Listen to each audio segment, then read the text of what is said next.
আসসালামু আলাইকুম। সংবাদে আপনাদের সবাইকে স্বাগতম জানাচ্ছি। আমি জান্নাতুল। শুরুতেই সংবাদ শিরোনাম। গাজা থেকে চিকিৎসার জন্য বিদেশে গেছেন ২ শতাধিক ফিলিস্তিনি। ইসরায়েলি হামলায় লেবাননে নিহত ৩। গাজার নিরাপত্তা নিয়ন্ত্রণ ইসরায়েলের হাতেই থাকবে বলেছেন নেতানিয়াহু। এতক্ষণ শুনছেন সংবাদ শিরোনাম, এখন বিস্তারিত। গাজা উপত্যকা থেকে চিকিৎসার জন্য রবিবার বিদেশে গেছেন ২ শতাধিক ফিলিস্তিনি, যার অর্ধেকেরও বেশি মিশরে বলে জানিয়েছে বিশ্ব স্বাস্থ্য সংস্থা। এই নিয়ে যুদ্ধ শুরু হওয়ার পর থেকে ৭,০০০-এরও বেশি রোগীকে বিদেশে নেওয়া হয়েছে। ফিলিস্তিনি সংবাদ সংস্থা ওয়াফা জানিয়েছে, এই ধাপে মোট ২১৩ জন রোগী ও তাদের সহযাত্রী দক্ষিণ পূর্ব গাজার কেরেম শালম সীমান্ত পয়েন্ট দিয়ে উপত্যকা ত্যাগ করেছেন, যাতে তারা বিদেশে চিকিৎসা নিতে পারেন। সংস্থাটি আরও জানায়, ফিলিস্তিনি রেড ক্রিসেন্ট সোসাইটির দল রোগীদের সরিয়ে নিতে সহায়তা করেছে। এদের মধ্যে অনেকে জর্ডান ও কয়েকটি ইউরোপীয় দেশে চিকিৎসার জন্য যাচ্ছেন। এই স্থানান্তর প্রক্রিয়াটি বিশ্ব স্বাস্থ্য সংস্থা কর্তৃক সংগঠিত ধারাবাহিক চিকিৎসা সরিয়ে নেওয়ার অংশ হিসেবে পরিচালিত হচ্ছে। চলমান যুদ্ধবিরতির মধ্যেও দেশটির দক্ষিণ ও পূর্বাঞ্চলে ইসরায়েলি হামলায় অন্তত ৩ জন নিহত হয়েছেন বলে জানিয়েছে লেবাননের স্বাস্থ্য মন্ত্রণালয়। ইসরায়েল দাবি করেছে যে তারা হিজবুল্লার ২ সদস্যকে লক্ষ্যবস্তু করেছে, যদিও এ সংক্রান্ত কোনো প্রমাণ উপস্থাপন করা হয়নি।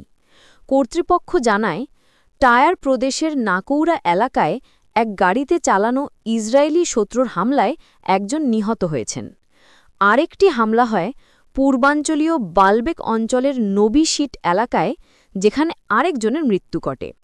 পরে স্বাস্থ্য মন্ত্রণালয় জানায়, বালবেক এলাকার আল হাফির শহরে আরও এক হামলায় এক সিরীয় নাগরিক নিহত হয়েছেন এবং আরেকজন সিরীয় আহত হয়েছেন।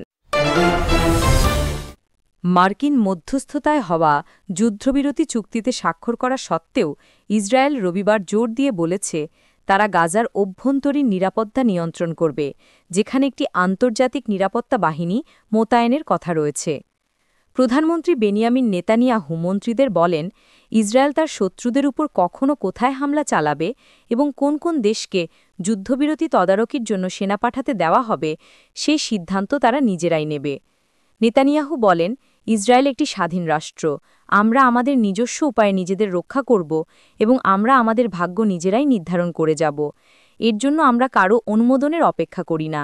আমরাই আমাদের নিরাপত্তার নিয়ন্ত্রণ করি। এদিকে এএফপির ফুটেজে দেখা গেছে, মিশরীয় ত্রাণ কমিটি আল জাওয়াইদার উদ্দেশ্যে রওনা হওয়া একটি মিশরীয় বহর গাজায় উদ্ধারকারী ও ভারী যন্ত্রপাতি নিয়ে যাচ্ছে। এই যন্ত্রপাতি হামাসের হাতে অপহৃত এবং ধ্বংসস্তূপের নিচে চাপা পড়া ইসরায়েলি জিম্মিদের মৃতদেহ দ্রুত খুঁজে বের করতে সাহায্য করবে। মিশরীয় পতাকা লাগানো লো লোডার ট্রাকগুলো বুলডোজার এবং খননকারী যন্ত্র নিয়ে গাজায় প্রবেশ করে। সেই সময় টিপার ট্রাকগুলো হর্ন বাজিয়ে এবং আলো জ্বালিয়ে চলছিল। ইসরায়েলি সরকারের মুখপাত্র শসেন বেদ্রুসিয়ান বলেন, নেতানিয়াহু ব্যক্তিগতভাবে মিশরীয় দলের আগমন অনুমোদন করেছেন। তিনি বলেন, এটি এখন শুধুমাত্র একটি প্রযুক্তিগত দল এবং এই কর্মীদের কেউই সামরিক বাহিনীর নন। তিনি আরও বলেন, আমাদের জিম্মিদের সন্ধানের জন্য এই দলটিকে আইডিএফের ইয়েলো লাইনের অবস্থানের বাইরে গাজার ভূখণ্ডে প্রবেশের অনুমতি দেওয়া হয়েছে। মার্কিন মধ্যস্থতায় হওয়া যুদ্ধবিরতি চুক্তির শর্তাবলী অনুসারে হামাসের বিরুদ্ধে ২ বছর ধরে চলা নৃশংস লড়াই শেষে ইসরায়েলি বাহিনী প্রত্যাহার করে নিলে প্রধানত আরব বা মুসলিম দেশগুলো থেকে আসা একটি আন্তর্জাতিক বাহিনী গাজার নিরাপত্তা নিশ্চিত করার কথা। কিন্তু ইসরায়েল তাদের আঞ্চলিক প্রতিদ্বন্দ্বী তুরস্কের যে কোনো ভূমিকার বিরোধিতা করছে। এই যুদ্ধবিরতিতে সম্মত হওয়ায় নিজ জোটের কট্টরপন্থীদের সমালোচনার মুখে থাকা নেতানিয়াহু রবিবার জেরুজালেমে মন্ত্রিসভার বৈঠকে কঠোর অবস্থান নেন।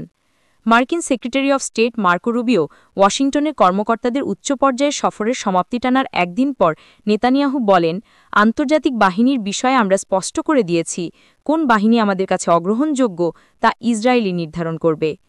পরে বেদ্রুসিয়ান আরও স্পষ্ট করে বলেন, প্রধানমন্ত্রী বলেছেন, এটি সহজভাবেই হোক বা কঠিনভাবে গাজা উপত্যকার সামগ্রিক নিরাপত্তা নিয়ন্ত্রণ ইসরায়েলেরই হাতে থাকবে। তিনি আরও বলেন, গাজাকে নিরস্ত্রীকরণ করা হবে এবং ফিলিস্তিনি জনগণকে শাসন করার ক্ষেত্রে হামাসের কোনো ভূমিকা থাকবে না।